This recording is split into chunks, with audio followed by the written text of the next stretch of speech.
sou Damon Carvalho, Head e gestor responsável pelos fundos macro da Claritas. Nós vamos fazer hoje o call responsável mês de novembro de 2022 e falar dos fundos Claritas Red, Claritas Total Return, Claritas Institucional, Claritas Advisory e Claritas Inflação, bem como o portfólio e o cenário que nos fez ter a rentabilidade que tivemos. Bom, o mês de novembro foi um mês caracterizado por uma divergência muito grande de classes de ativos. Enquanto a gente teve um mundo, de uma certa forma, os ativos globais, de uma certa forma, continuando a ter uma performance bastante satisfatória, seja na parte de bolsas, com bolsas nos Estados Unidos e na Europa tendo uma valorização pelo segundo mês consecutivo, assim como a primeira alta forte nas bolsas asiáticas. Nós também tivemos uma ligeira desvalorização do dólar, ou seja, um cenário de menor aversão a risco e um cenário também de quedas fortes nas curvas de juros de médio e longo prazo nos países desenvolvidos. Ou seja, foi um mês bastante satisfatório para os ativos de risco globais, e isso impulsionado por três principais motivos. Primeiro, sem sombra de dúvida, a reabertura econômica da China e a flexibilização da política de Covid-0. Essa flexibilização deles segue um processo de flexibilização de políticas sociais que favorecem a melhora da atividade doméstica e, consequentemente, favorece os ativos chineses. Então, a gente teve uma moeda se valorizando ao longo do mês, a gente teve uma bolsa bastante firme lá ao longo do mês, e os países emergentes acabaram surfando esta onda como um todo. E pelo lado de países desenvolvidos, a gente teve aí dois principais fatores. A gente teve uma sensação de que o pior da inflação ficou para trás. Ainda não podemos dizer isso tão a contento, mas podemos dizer sim que a gente teve alguns números de principalmente preços ao consumidor, os famosos CPIs vindo ligeiramente abaixo do esperado, ainda num patamar muito alto, na Europa rodando próximo de 10%, nos Estados Unidos rodando ligeiramente abaixo de 8%, por volta de 7,8%, mas mostrando que ligeiramente o pior ficou para trás. A gente ainda não fala de pico de inflação, mas a sensação de pico de inflação. E dessa forma, os bancos centrais que já fizeram grande parte do serviço de alta nas taxas de juros neste primeiro momento, começaram a ter uma postura ligeiramente mais dovish, ou seja, uma ligeiramente mais otimista, começando a ter divergências nos seus corpos diretivos, principalmente no Federal Reserve americano, onde a gente começa a ter divergência para falar sobre defasagem de política monetária, o quanto já teve alta de juros no período ao longo desse ano, medo da política monetária ficar extremamente restritiva, e dessa forma impor um sacrifício para a economia americana maior do que o necessário. Dessa forma, a gente teve aí as curvas de juros cedendo fortemente no mês passado, a curva de juros de 10 anos americana caiu mais de 40 bases, caiu 46 bases, para um patamar próximo a 3,60, de um patamar acima de 4%.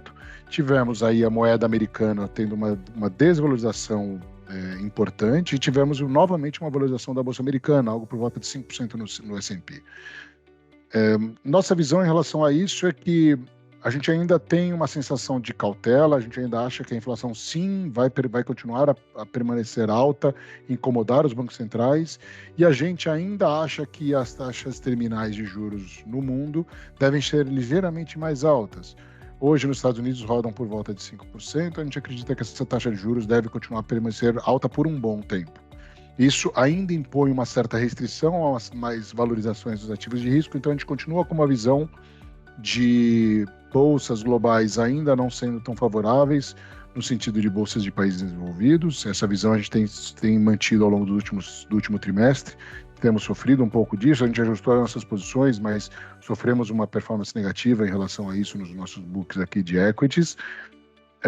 Temos uma visão de que curvas de juros no mundo devem ser ligeiramente mais altas, principalmente as curvas de curto prazo, com uma política monetária bastante restritiva ainda por vir, e continuamos a apostar nisso, mas com uma certa desinclinação da curva de juros globais, principalmente em países desenvolvidos. Então é isso, a gente tem uma visão aí cautelosa em relação a essa política mais otimista e essa valorização dos ativos globais, porque a gente sim postergou os dados a chance de recessão que já está acontecendo na nossa visão na Europa, mas agora um pouco mais suave, e a gente postergou aí a recessão americana que a gente via acontecer no primeiro trimestre de 2023, mas para o segundo semestre de 2023. A gente teve números de emprego ainda muito forte, a gente tem taxas de desemprego ainda muito baixas, e isso acaba sustentando com números de atividade que estão indo na margem, mais fraco, mas não tão fracos quanto a gente esperava. A gente acabou postergando um pouco esse cenário de recessão na economia americana, mais para o segundo semestre. Dessa forma, os ativos financeiros globais tiveram uma performance satisfatória, e a gente conseguiu ter um retorno positivo das nossas posições de desinclinação da curva de juros americana, principalmente, com um flattening da curva lá, aproveitando esse cenário de curva de juros de curto prazo bastante restritiva, mas o longo prazo começando a tirar um pouco das precificações. Tivemos uma performance bastante satisfatória no book de juros offshore, em todos os fundos que têm essa estrutura, e nos fundos que não têm estrutura, que são os fundos locais, que só tem a posição tomada ou aplicada no 10 anos, tivemos uma performance um pouco negativa, porque a gente só tem a posição tomada no 10 anos, a gente zerou grande parte das nossas posições tomadas em juros direcional de longo prazo, para não sofrer essa volta da curva de juros americana, mas tivemos uma pequena detração de resultado no book de juros offshore. Já no book de juros local, em função de um mercado doméstico, aí sim o Brasil teve um descolamento desse cenário otimista global, por conta do desenrolar da eleição ao longo do segundo turno. A gente teve a primeira semana após a eleição de bastante otimismo, com um Lula teoricamente pragmático na parte de fiscal, com o Congresso bastante conservador tendo sido eleito, então um Congresso que restringiria a roubos fiscais, mas essa teoria de um pouco mais de responsabilidade fiscal e um pragmatismo, na nossa visão, tem caído por terra, e a gente já revisou o nosso cenário. Estamos bastante preocupados com o cenário fiscal brasileiro. Achamos que essa PEC da transição veio pior do que esperado. A gente esperava uma PEC aí que ficasse na ordem de 100 a 120 bi. A gente estava escutando hoje uma PEC de transição na ordem de 200 bilhões de reais, que a gente acha que vai ser desidratada, mas uma PEC bastante preocupante no tocante à condução da relação dívida-PIB e das despesas em relação ao PIB ao longo dos próximos anos. Mas logo ao longo do mês de novembro, a gente teve um PT e umas ideias de ideias fiscais. A gente começou a ter essas ideias vindo no lado de muito mais gastos, sem uma contrapartida de receitas. E sem uma política econômica clara, sem ter uma equipe econômica mais clara sendo anunciada. Hoje a gente sabe que o Haddad, a priori, tem a preferência aí para assumir a cadeira do Ministério da Fazenda, mas a gente ainda não tem como é que vai ser a condução das contas públicas, a gente não tem ainda o direcionamento político e econômico e fiscal deste novo governo. O que a gente sabe, por enquanto, é essa necessidade desse waiver para a gente ter mais gastos sem contrapartidas fiscais, fazendo com que a percepção da piora fiscal tenha sido de sobremaneira, e isso nos fez revisar o nosso cenário de corte dos juros do ano que vem. A gente esperava uma taxa de juros terminar o ano que vem que poderia chegar abaixo dos 2 dígitos. Revisamos novamente um corte de juros que a gente poderia chegar até 400 bases ano que vem. A gente hoje fala de um corte de juros que deve ficar no máximo em 200 bases, e acontecer ao longo do segundo semestre agora. A gente tinha um cenário onde a gente poderia ter um corte de juros já no segundo trimestre do ano que vem, mas essa piora do sentimento fiscal nos fez postergar esse corte de juros e diminuir a sua intensidade. Ainda vemos corte de juros, mas ainda estamos tateando, ainda estamos com muitas dúvidas em relação à condução da política fiscal e da equipe econômica. Não temos essas informações ainda, então a gente está bastante cauteloso no approach da condução fiscal. Sabemos que essa PEC vai ser desidratada, mas sem dúvida a piora do sentimento fiscal é muito grande. Isso também nos fez revisar o PIB do ano que vem, que a gente tinha um PIB próximo a 1%, para um PIB mais próximo de 0,5%, para ser preciso, de 0,6%, ainda que a gente tenha uma inflação aí girando próxima a 5,5% no ano que vem. Então, tivemos uma piora considerável em virtude desses primeiros sinais de um desarranjo fiscal na condução da equipe econômica a priori proposta pelo governo Lula. Isso faz com que o Copom se torne mais cauteloso, e esse nosso corte de juros vai mais para frente. Isso impactou as nossas posições. A gente teve aí o cenário de ativos brasileiros sofrendo bastante. A nossa bolsa, depois de ter uma primeira semana após eleição bastante positiva, chegamos a ter uma bolsa próxima a 120 mil pontos, viemos com a bolsa de novo para próxima a 110 mil pontos, então tivemos uma piora na bolsa no mês passado na ordem de 3%, tivemos desvalorização da moeda brasileira, o real chegou a trabalhar até acima de 5,50, e a gente teve uma piora sobremaneira na curva de juros, que chegou a precificar 0 de corte ano que vem. A gente tinha um cenário de corte na curva de juros de algo por volta de 300 bases.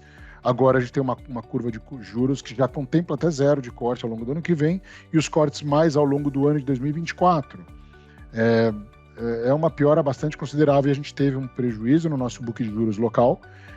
Tivemos uma detração do nosso PNL no book de juros local, porque a gente tinha um cenário um pouco mais otimista, um pouco mais pragmático dessa equipe do Lula, que era o que estava sendo dito na campanha, mas logo depois, após a primeira semana, a gente teve uma guinada na nossa visão aí para muito mais gastos fiscais e a gente está bastante preocupado com esse cenário. Então, o nosso book de juros, como um todo, nos fundos que têm a estrutura offshore, como o Claritas Hedge, o Claritas Total Return, tivemos um PNL do book de juros como um todo positivo, por conta da desinclinação e do ganho que a gente teve bastante importante na desinclinação de juros offshore. Lembrando que a gente tem uma desinclinação dos vértices curtos de 1 contra 2 anos, de 1 contra 3 anos, tivemos uma desinclinação da curva de juros americana que teve um resultado bastante positivo, então a gente teve um resultado bastante positivo no book de offshore, também com uma posição tomada em juros japonês no mês passado, que teve uma posição bastante interessante, além de posições tomadas na Europa que tiveram um resultado interessante. Mas nosso book de juros local, principalmente o nosso book de juro real, teve uma performance negativa, porém o book de juros do Claritas Hedge e Claritas Total Return, os fundos que se têm estrutura offshore tiveram um resultado positivo. Já o Claritas Institucional, Claritas Inflação Institucional e Claritas Advisory tiveram um resultado negativo do book de juros como um todo, porque eles só estavam com uma posição tomada na posição de 10 anos americano, que é um instrumento que a gente pode replicar aqui no Brasil, que teve uma queda importante de 46 bases. Então a gente teve uma pequena piora, um pequeno detrator de resultado aí no caso do Claritas institucional na ordem de 7 bases, uma posição aí equivalente mais ou menos a 10 bases, 10, 15% equivalente ano num fundo como esse. Já o book de moedas, a gente teve no mês passado, por conta da volatilidade, um resultado negativo no book de juros, no book de moedas do real.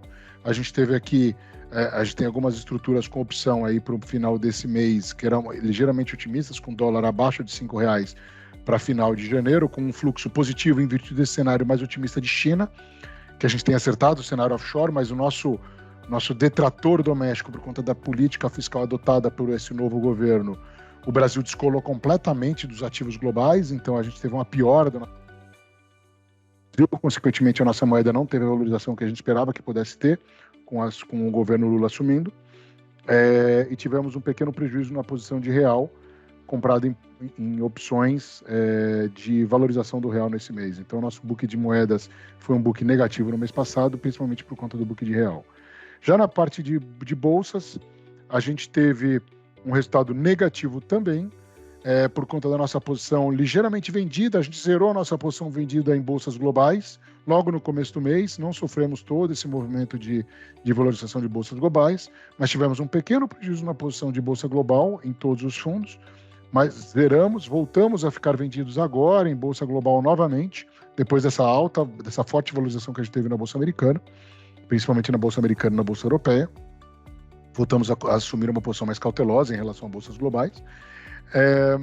E o que teve mais prejuízo foi o nosso book de stock picking doméstico, principalmente as posições de small caps ligadas aí ao setor de saneamento, os setores ligados a transporte, principalmente os setores que são mais sensíveis à curva de juros doméstica e resultados de operações e vêm das suas receitas do book de atividade doméstica, com essa piora do sentimento fiscal, consequentemente piora da atividade, piora da curva de juros, o sentimento de corte de juros para o ano que vem.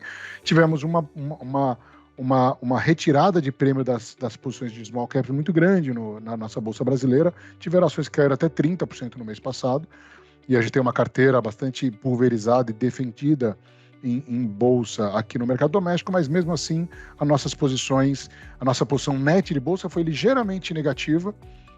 Conseguimos proteger bastante as nossas posições com as proteções que a gente tem, sejam posições de opções de venda, sejam posições under alocadas em alguns setores, mas a gente teve um resultado ligeiramente negativo no book de bolsas como um todo.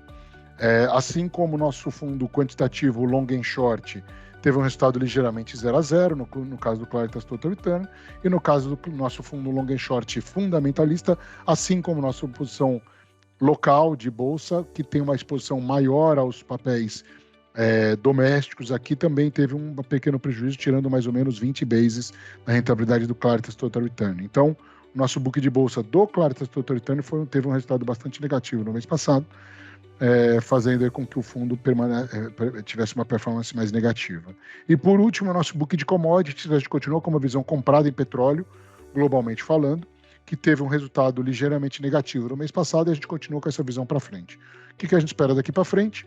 A gente continua a ver uma posição de reabertura da China impulsionando os países emergentes, impulsionando uma bolsa chinesa mais otimista nesse sentido. Então a gente tem posições aí, principalmente ligadas a commodities na bolsa doméstica, que serão favorecidas por isso. Com uma certa cautela no tocante a uma posição de Petrobras, por conta de petróleo, por conta do ambiente político da nova diretoria que possa assumir. Então a gente tem uma posição ligeiramente under em Petro nas carteiras, mas uma posição um pouco mais over aí no tocante a metal e minings como um todo. Temos uma posição mais cautelosa na curva de juros, voltando taticamente a ficar mais tomado nas curvas de juros globais, mas ainda apostando na desinclinação da curva de juros. Apostamos, como eu falei, numa curva de juros um pouco mais permanentemente alta no curto prazo, com uma inflação ligeiramente ainda alta rodando, que pressiona os bancos centrais a serem mais cautelosos. Com isso, a gente tem um viés um pouco mais negativo para os ativos globais, principalmente nas bolsas americanas e na bolsa europeia. E no tocante do mercado doméstico, a gente sim, por conta da parte fiscal, a gente tem posições mais protegidas através de juros real, posições de mais curto prazo, posições bem pequenas em juros reais aqui no Brasil. Moedas, a gente está com posição ligeiramente apenas de cross, de moedas desenvolvidas entre si e moedas emergentes também entre si, como a posição long de México, short no peso chileno, posição long euro, short pound, posição de long New Zealand, short dólar canadense, isso muito em cima de política monetária, mas posições muito de crosses, posições não tão direcionais. Então a gente tem uma posição aí bastante disciplinada de stop loss, stop gain. Uma posição bastante controlada, um risco bastante pequeno no book de moedas. No que tocante ao real, a gente está bastante flat de posições, e no tocante à bolsa aqui, a gente tem uma ligeira posição comprada. Achamos que o fluxo para emergentes deve ser bastante positivo no começo do ano que vem, porém, no tocante a Brasil, a gente está com bastante cautela. A gente está esperando aí a definição desse ambiente fiscal para o ano que vem, para a gente tomar uma posição um pouco mais definitiva. Mas a gente está com bastante cautela, uma posição ligeiramente comprada numa bolsa brasileira, com bastante proteções e uma carteira bastante defensiva. Então, um risco bastante controlado aí em carteira como um todo. Nossos fundos, como eu falei, tiveram uma performance ligeiramente abaixo do CDI no mês passado. O fundo Claritas Red acabou rodando 60 bases abaixo do CDI na sua cota do FIX, 50 bases na sua cota do fundo Master. O fundo CDI, o fundo institucional, acabou rodando 30 bases abaixo do fundo Master e 37 bases abaixo do seu fundo FIC no mês passado, rodando 70% do CDI. O fundo Claritas Total Return rodou negativo no mês passado, 30 bips, trazendo a sua performance no ano aí para algo por volta de 100% do CDI, tirando a performance do ano como um todo. O nosso fundo Advisor rodou também aí por volta de 40% do CDI no mês passado, tirando uma performance aí no ano como um todo. E o nosso fundo Claritas Inflação também rodou abaixo do seu benchmark, ele rodou negativo 0,70, enquanto o benchmark rodou negativo 0,35. Rodando algo por volta de 40 bases negativo no ano, tirando a boa performance que a gente estava tendo ao longo do ano aí, colando no benchmark como um todo. Então, os fundos de baixa volatilidade rodando mais próximo do CDI no ano como um todo, os fundos de mais alta volatilidade rodando ligeiramente abaixo do CDI no fundo de média vol, Claritas Red, o fundo de alta vol, tirando a boa performance que a gente estava tendo ao longo do ano, rodando próximo do CDI novamente nesse ano. Tem sido um ano bastante desafiador para os fundos macro na Claritas. Acreditamos que o cenário para o ano que vem deve ser um cenário onde falta alocar um pouco mais de recursos offshore novamente, com posições mais defensivas no fundo local, nas posições de fundo local. Bom, é isso que eu tinha a falar para vocês, pessoal. Coloco a minha área macro, assim como a área econômica, a área comercial inteiramente à disposição de todos. E até o mês que vem novamente. Muito obrigado. Até a próxima.